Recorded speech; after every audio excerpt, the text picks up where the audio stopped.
Fala, galera! Hoje a gente vai bater um papo sobre um período bem agitado da nossa história, o Primeiro Reinado, o tempo em que Dom Pedro I governou o Brasil depois da independência. Você já deve ter ouvido falar que a independência do Brasil rolou em 1822, mas a história não acabou ali, né? O Brasil não se tornou um país independente da noite para o dia.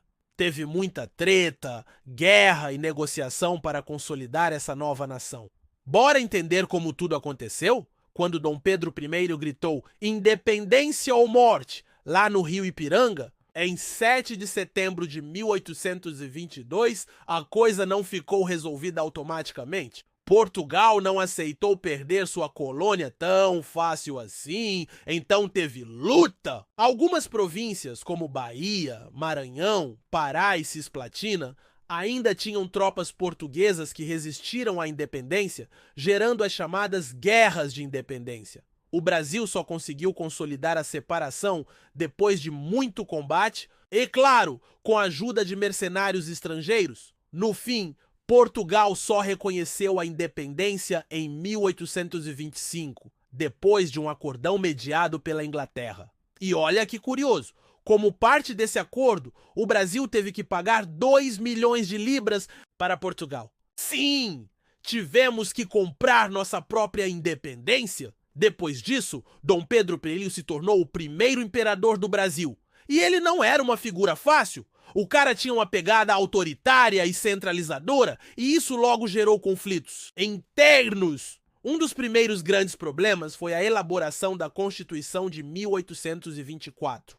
A Assembleia Constituinte, que foi formada para escrever esse documento, queria limitar os poderes do imperador. Mas Dom Pedro I não gostou nada disso. Ele mandou fechar a Assembleia no que ficou conhecido como Noite da Agonia e, no ano seguinte, impôs sua própria Constituição, que dava a ele um poder gigantesco, incluindo o famoso poder moderador, que na prática permitia que ele interferisse em qualquer decisão do governo. Centralização total! Claro que nem todo mundo ficou feliz com isso. No Nordeste, por exemplo, a insatisfação explodiu na Confederação do Equador em 1824. Uma revolta liderada por Frei Caneca e outros republicanos que queriam mais autonomia. O imperador mandou tropas para reprimir a revolta. E o resultado foi brutal. Frei Caneca foi executado e a revolta foi esmagada. E como se isso não bastasse, em 1825, o Brasil entrou numa guerra contra a Argentina pelo controle da Cisplatina, atual Uruguai. O conflito durou até 1828 e foi um grande fracasso para o Brasil. No fim das contas, ninguém saiu ganhando e a região acabou se tornando um país independente, o Uruguai. O resultado?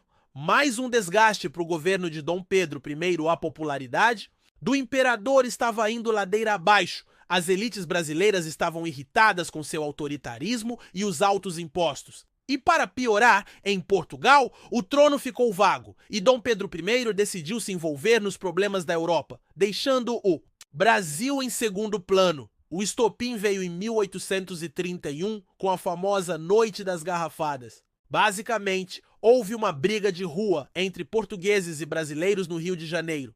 A tensão explodiu e Dom Pedro I percebeu que não dava mais para segurar a barra. No dia 7 de abril de 1831, ele abdicou do trono e foi embora para Portugal, deixando o Brasil nas mãos de seu filho, Dom Pedro II, que na época tinha só 5 anos. Como ele era criança, o país entrou no período regencial, que foi uma fase cheia de revoltas e instabilidade. Resumindo, o primeiro reinado foi marcado por conflitos, guerras e muitas crises políticas. Dom Pedro I era um líder carismático, mas também muito autoritário, e isso custou seu trono. No fim, ele voltou para Portugal para lutar por sua família e acabou morrendo por lá mesmo. E aí, curtiu essa história? Se quiser saber mais sobre o que aconteceu depois da abdicação, comenta aqui embaixo e não esquece de deixar o like e se inscrever no canal. Valeu e até a próxima!